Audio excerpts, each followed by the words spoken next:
Olá, bom dia. A TV Estadão recebe hoje o economista Caio Megali, que vai assumir a Secretaria de Finanças na gestão Dória a partir do ano que vem. Secretaria que vai se chamar Pasta da Finanças, né?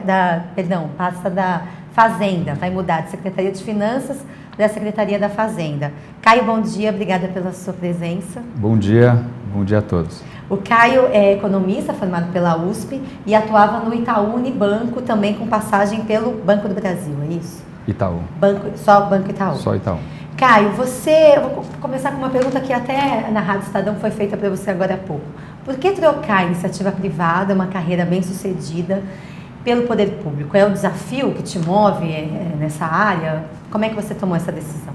Eu acho que tem atrativos muito interessantes no poder público. O primeiro é você poder executar a parte daquilo que você estudou em finanças públicas, em políticas públicas, na prática, né? Ter uma chance de fazer alguma coisa, né? Fazer aquela coisa que você sempre fica, a gente devia fazer isso, devia fazer aquilo. Bom, agora você tem a chance de ir lá e influenciar mais diretamente no debate público, na execução da política pública, né? E se a sua execução for bem feita, tende a beneficiar um monte de gente. Então essa expectativa, né? Essa oportunidade que é muito atraente. Eu acho que qualquer pessoa que estuda economia, né, tem vontade de em algum momento aplicar aquela teoria toda, né? Aquela experiência toda na prática. Legal. Você, pelo que já pôde ver nesse período de transição da gestão Haddad para a gestão Dória, como estão as finanças municipais? Estão em dia, vamos dizer assim, como o prefeito eleito Dória tem dito?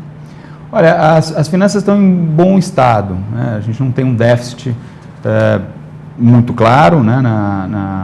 Nas contas agregadas, né? O fluxo de caixa está ok. Então, é um balanço equilibrado, mas isso não significa que a composição dos gastos ela é ideal. Eu acho que a gente pode ajustar a composição de gastos, que a gente pode gastar menos em algum lado, priorizar outros, né, fazer uma composição mais equilibrada com ganhos. Eu acho que tem muito espaço para eficiência nos gastos em geral, para redução de gastos, para gastar melhor. Acho que a gente tem que avançar nesse lado, né, não só a pasta de fazenda, mas a pasta de gestão e a pasta de desestatização, né, de parcerias, vão estar muito focadas nessa gestão dos ativos públicos da prefeitura. Então, acho que a resposta que as finanças estão equilibradas, mas há bastante espaço para continuar melhorando, né, principalmente do lado da composição dos gastos. Legal. No sábado, o Dória anunciou que pretende fazer um contingenciamento de cerca de 8 bilhões, um pouco menos, né? Ia pedir para você explicar. O que significa isso? É uma medida comum, né? No início de governo, o prefeito Haddad, quando assumiu em 2013, também impôs um contingenciamento de 12% no orçamento. A ideia mesma é segurar os gastos, de olho na economia, de olho na arrecadação. Você pode explicar? Eu acho que são 3 desafios, né? Eu acho que o primeiro desafio é o conhecimento mesmo da máquina pública, né? A gente está entrando, a nova gestão está entrando agora, preciso muito foco na continuidade para não deixar contratos sem serem honrados. A gente tem que focar essa transição muito bem feita. Para tomar pé da máquina demora um certo tempo, então a gente tem que ser conservador nesse início para garantir, né, que a gente vai ter gasolina para chegar até o final da corrida, né, até o final do ano. Acho que esse é um desafio. O segundo desafio tem a ver com as prioridades. Tem algumas prioridades muito claramente colocadas, especialmente Tarifa do ônibus, no transporte, que precisa ser atingida, né? A gente estabeleceu isso como prioridade e nós vamos cumprir, né? E para isso exige uma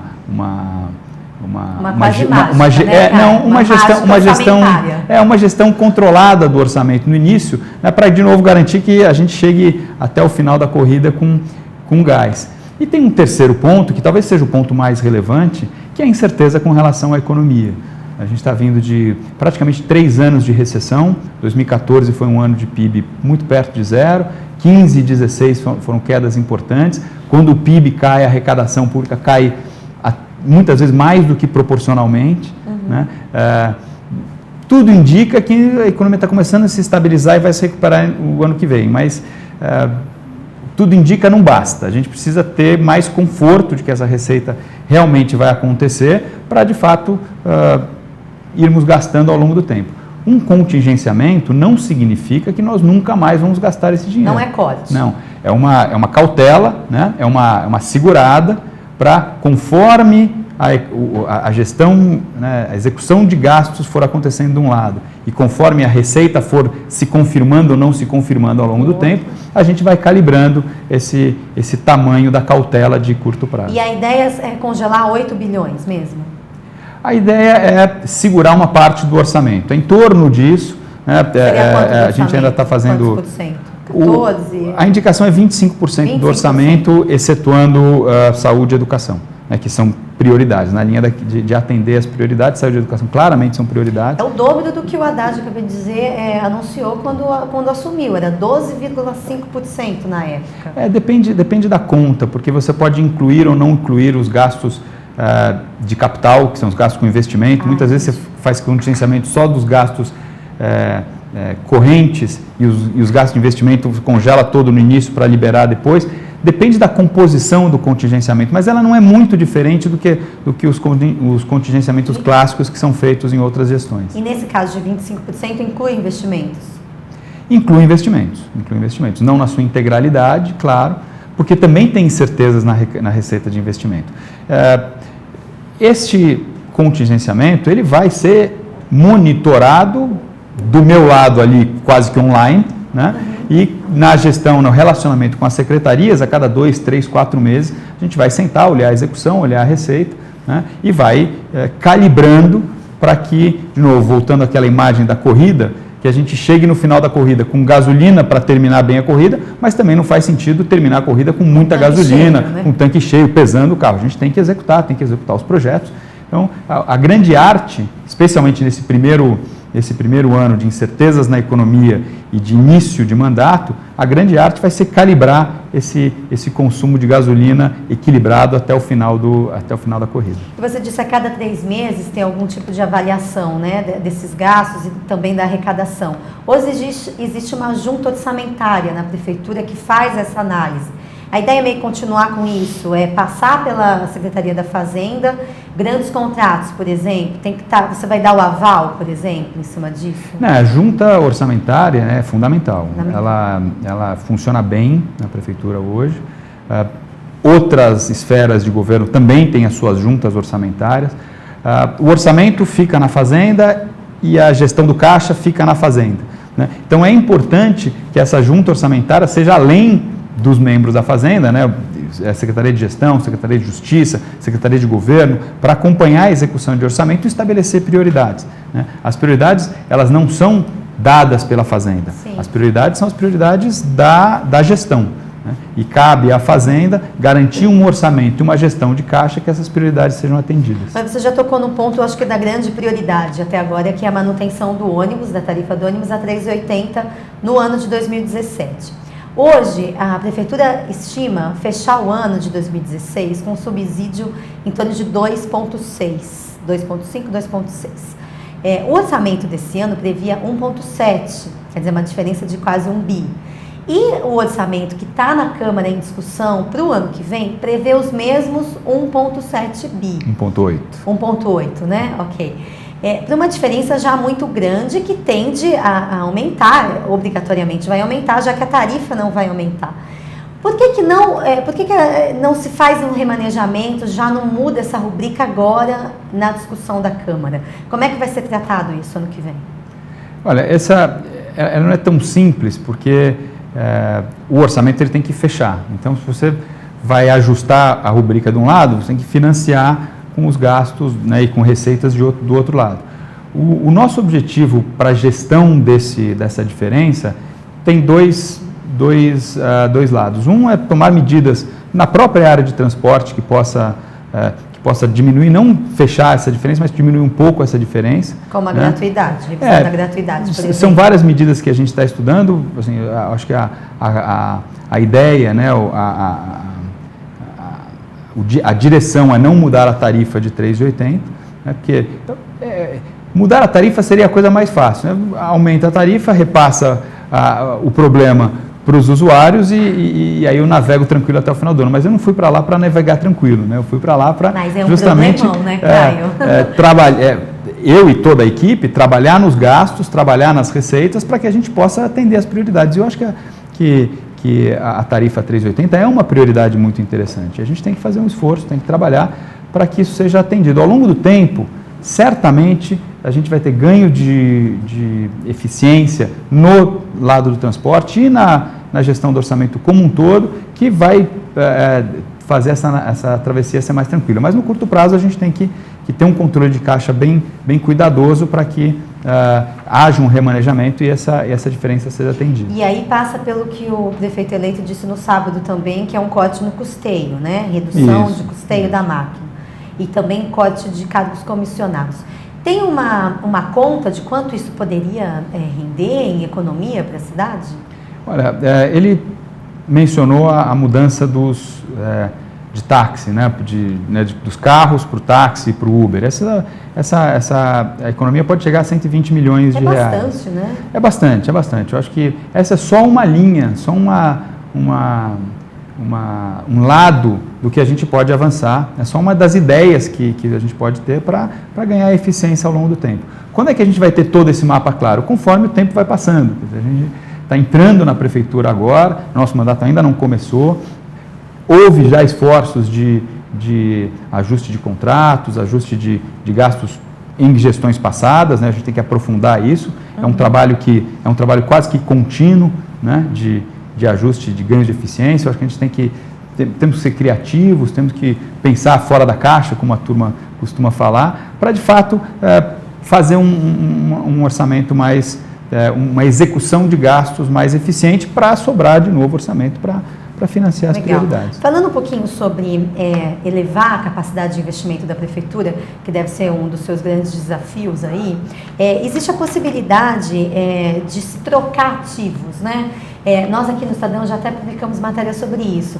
É uma ideia de trocar ativos com a União. Então, inclui a dívida ativa do município, que está em torno de 90 bilhões, mas estima-se que cerca de 40 ou 60 que podem ser recuperados, né, pelo município, o resto já não se pode mais receber. E a ideia seria oferecer à União esses ativos em troca de um abatimento que a dívida do município que se paga na dívida mensal, a parcela mensal que a gente tem com a União. Isso é possível? Você vê de que forma essa ideia? Tem muitas alternativas. Eu acho que a prefeitura tem muitos ativos mobiliários e imobiliários, né? Você tem ativos como esse de dívida, né? De recebíveis, de dívidas passadas, de impostos, de tudo, mas também tem muitos imóveis pela cidade, né? Que nós podemos fazer uma gestão melhor, eventualmente até vender esses imóveis ou alugar, né? Às vezes tem partes da prefeitura que estão alugando alguns imóveis que pode sair, ir para um aluguel mais barato ou até para algum outro imóvel da prefeitura, para que a gente possa extrair desses ativos receitas correntes no curto prazo. É a gestão do patrimônio que se É a gestão do patrimônio, exatamente. O patrimônio é bastante grande, né? Nós temos 2 ou 3 secretarias focadas nisso, né? Além da Secretaria da Fazenda, a Secretaria de Gestão vai fazer um foco muito grande na gestão desse patrimônio. A gente tem a Secretaria de Desestatização e Parcerias, lideradas pelo Wilson Poit, que também vai atuar nessa direção. Ele vai estar na linha de frente dessa gestão de privatização, de parcerias, de concessão.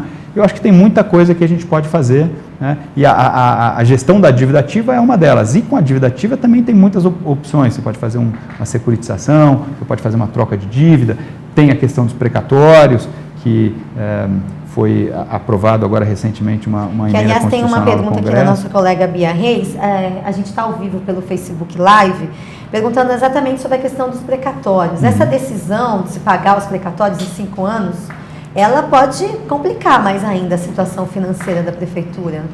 Mas tem alternativas, né? Porque você pode usar depósitos judiciais para fazer essa execução. A dívida dos precatórios é uma dívida importante de ser honrada e é uma dívida cara, né? Então, a solução desse problema é uma solução que tem impacto no curto prazo. Você vai diminuindo a dívida do precatório, seu fluxo de juros que você tem que pagar já dá uma ajudada, mas é também uma um legado muito importante que nós podemos deixar para as próximas administrações.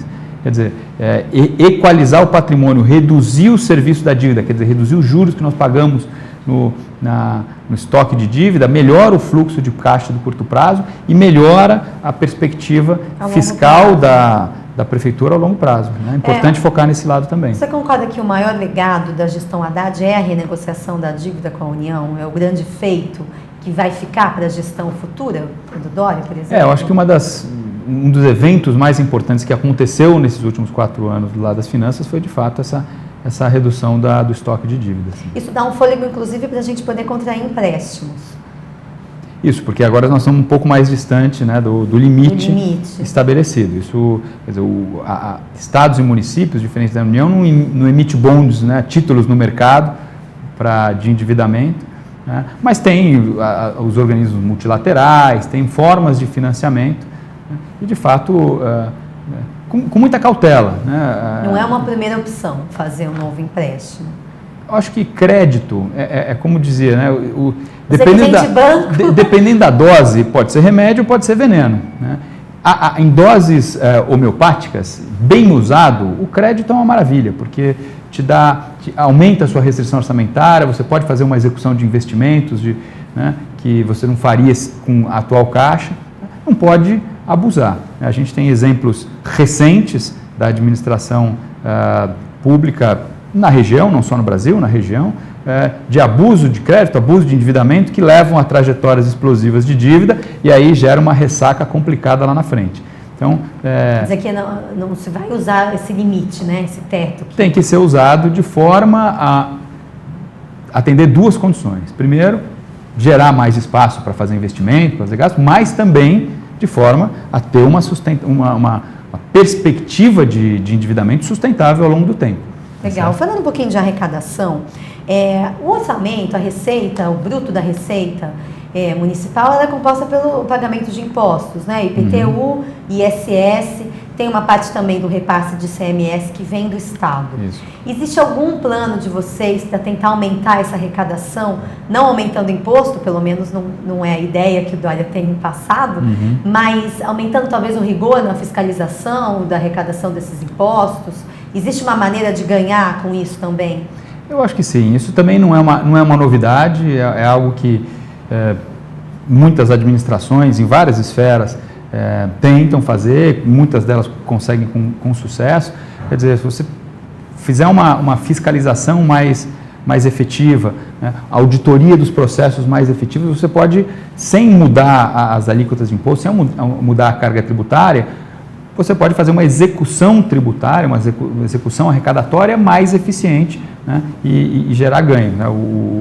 Os últimos anos a gente teve ganhos de arrecadação muito importantes, com esforços feitos lá dentro da Secretaria de Fazenda, né, de Finanças no passado, futura Fazenda, e a nossa ideia é aprofundar esses esforços para que a gente tribute o justo. Né?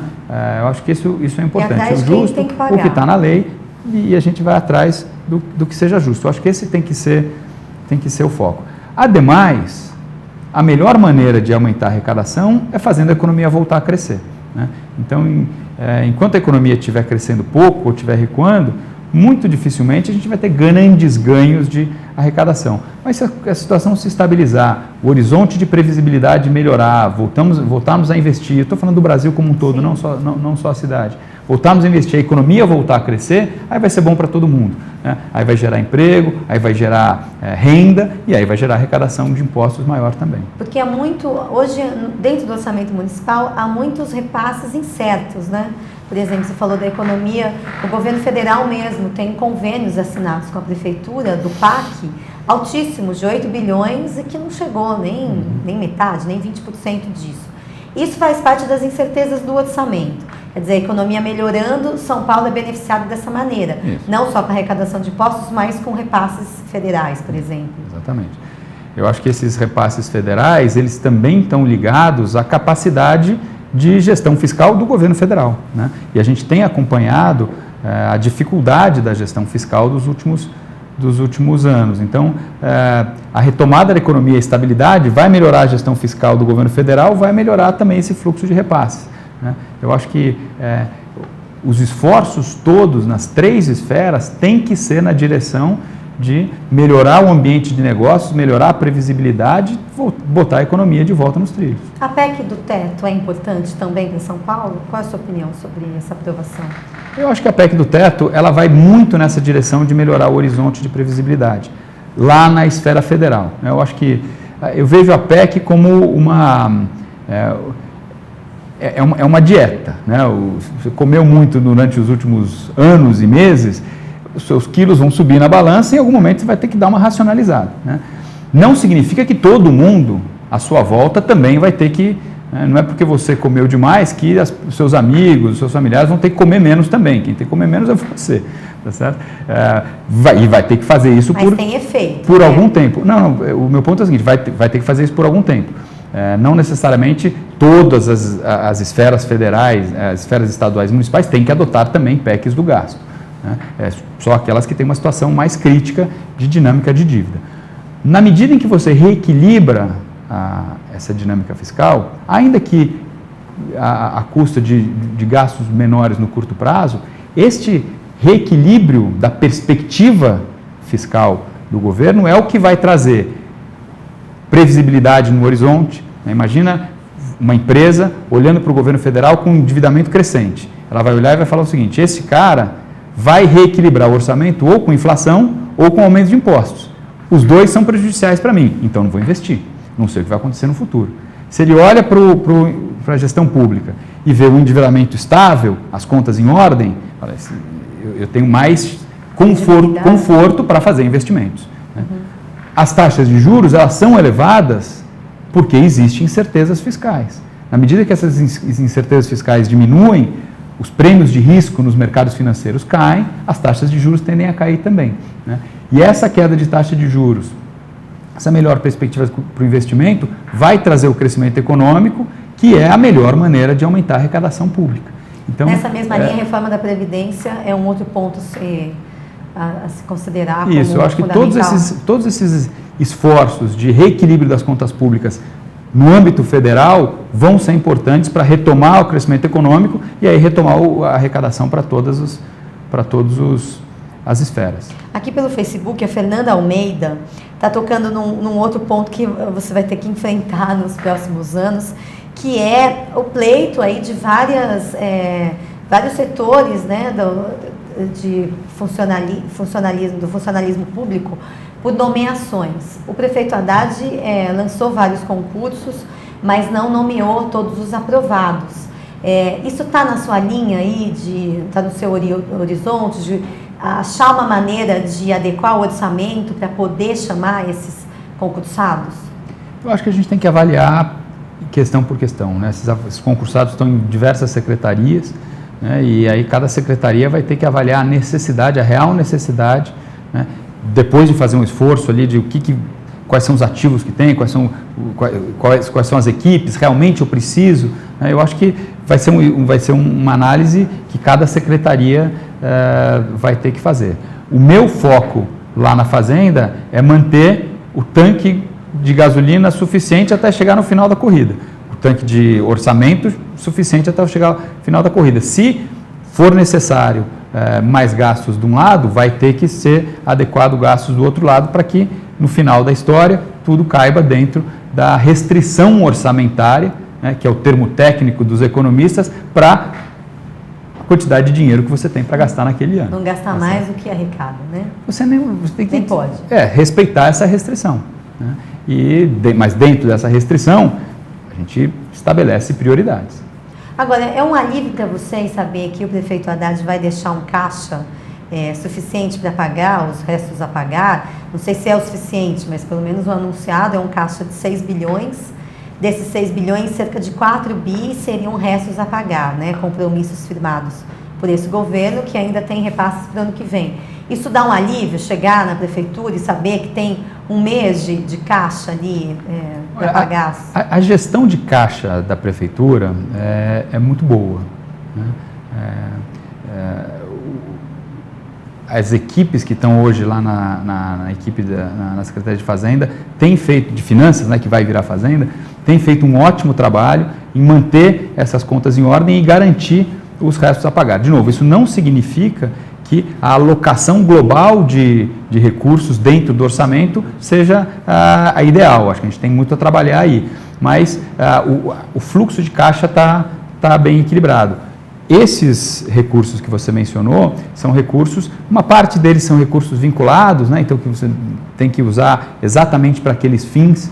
Né? Operação urbana, por exemplo. Exatamente.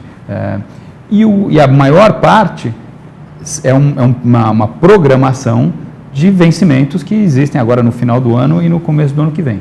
Quer dizer, é um caixa equilibrado, mas não é um caixa superavitário. Quer dizer, não é que esses 6 bilhões estão aí à disposição. Né? Esses 6 bilhões estão ali por um objetivo muito claro, que é pagar esses Mas isso nos deixa livre de situações complicadas, como, por exemplo, do Rio de Janeiro, né? Ou de outros estados brasileiros que não tem caixa, por exemplo, para pagar 13º, para pagar aposentadoria. Isso. A gente está longe disso. Isso.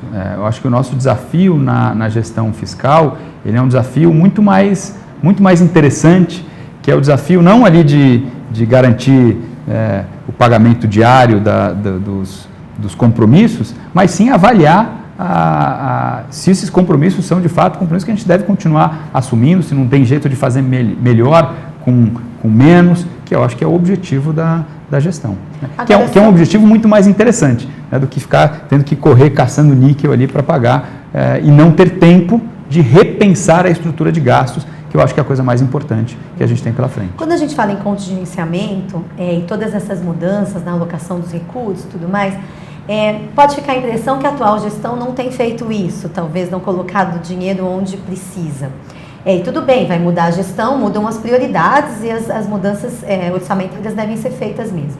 Agora, como cortar, por exemplo, no custeio de serviços básicos como coleta de lixo, varrição de rua, ou mesmo os ônibus, né, o transporte público, cerca de 15%, que é a proposta, sem afetar serviço? Porque parece fácil falar, né? Não, vamos cortar, mas os serviços não serão afetados, os empresários vão ter que se readequar a isso. Não, o empresário está, pelo menos, demonstrando essa disposição. O setor do transporte já disse que 15% a menos é menos ônibus nas ruas. Como controlar isso? Como cortar sem prejudicar a população? Olha, esse movimento ele tem que ser compreendido dentro da conjuntura econômica pelo qual o país vive. Nos últimos 2 anos, o que a gente mais assistiu no Brasil foram diversos setores, diversas empresas em diversas partes do país se defrontando exatamente com esse mesmo problema. Né? Uma restrição de caixa maior, queda de atividade e se forçando a olhar para o custo e buscando ganhos de produtividade. Né? E no meu trabalho anterior, né, a gente tinha muitos clientes pelo Brasil, né, no setor privado, de empresas, de setores diferentes, e eu assisti diversos programas de cortes de custo, de ganhos de eficiência.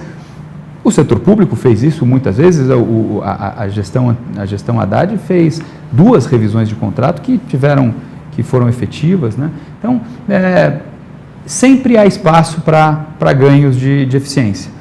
Sem perda de qualidade. Sem perda de qualidade. O que a gente assistiu na economia brasileira nos últimos anos como um todo foram processos de ganho de eficiência muito interessantes. Empresas que tiveram que se deparar com a necessidade de fazer ajuste e começaram a, de fato, entrar nos detalhes, apertar os parafusos e perceber, não, tem um espaço aqui, tem uma gordura aqui, eu consigo transferir um pouco do meu custo ao longo da cadeia, e aí você vai... Isso vai te dar um trabalho, né? Convencer o empresariado a ter essa visão. Eu acho que não tanto. Sabe por quê? Porque como nós já estamos há 2 anos, quase 3 anos nesse processo recessivo, está todo mundo consciente dessa necessidade. Não só no setor público, no setor privado também. Eu acho que o debate econômico brasileiro tem ganho maturidade nesse sentido. Eu acho que por muito tempo, acho que tanto o setor público quanto o setor privado não teve o real incentivo, a real, pressão, né, água ali chegando perto do nariz para fazer os ajustes que você precisa fazer. Dessa vez, a recessão foi muito forte, nós estamos passando pela maior recessão desde que os números de PIB são calculados no país. Ou seja, não é uma situação tranquila, não é um momento fácil. Eu acho que está todo mundo consciente dessa necessidade de trabalhar um pouco mais, de apertar os processos, e ganhos de eficiência muito interessantes começam a aparecer. Mas vai ser uma meta do governo não deixar cair a qualidade dos serviços. Isso vai estar dentro desse pacote de negociação, né? Sem dúvida. Por exemplo, não tirar ônibus da rua. Sem dúvida. Tá. Não tirar ônibus da rua, não necessariamente. A gente vai ter que fazer eu não sou o gestor da pasta, né? A avaliação é feita pela Secretaria de Transportes. Ele que vai avaliar se o número de ônibus que tem na rua hoje é ideal, precisa de mais, precisa de menos. Isso não é a minha praça. Mas o que nós temos que fazer é, sem preconceitos, avaliar todos os processos. Os que têm que ser mudados vão ser mudados, os que não precisam ser mudados não precisam ser mudados. Eu acho que isso é importante. Nosso tempo está acabando, passa rápido. Eu queria terminar com uma última pergunta também do nosso colega Bruno Ribeiro, que pergunta: que medidas você pessoalmente pretende tomar para evitar a volta da máfia do ISS, por exemplo? Foi um grande combate nessa gestão, né, com a controladoria, foi descoberta essa máfia, havia um pagamento menor de imposto, que prejudicou muito, inclusive, a capacidade de investimento da cidade. Você pretende continuar com esse trabalho atual ou você tem uma nova ideia para isso? Eu acho que os trabalhos de controle têm que ser mantidos e têm que ser aprimorados. Eu acho que houve um trabalho bastante intenso, né, nesse sentido. Eu acho que a Secretaria, muito provavelmente hoje, é bem diferente do que foi há 5 anos atrás, 10 anos atrás. Eu acho que teve uma mudança recente. Eu acho que cabe à gestão da Secretaria consolidar os avanços e continuar melhorando em todos os sentidos, de fiscalização, de processos, que tem espaço para continuar melhorando. Tá bom, Caio. Obrigada pela sua atenção em vir aqui nos atender. Boa sorte para você a partir do ano que vem. Obrigado, boa tarde, bom dia a todos. Estamos sempre à disposição. Vamos manter o canal bem aberto. Tá bom. Valeu, obrigada a você também que nos acompanha. A TV Estadão volta a entrevistar os futuros secretários de Dória ao longo da semana. Bom dia.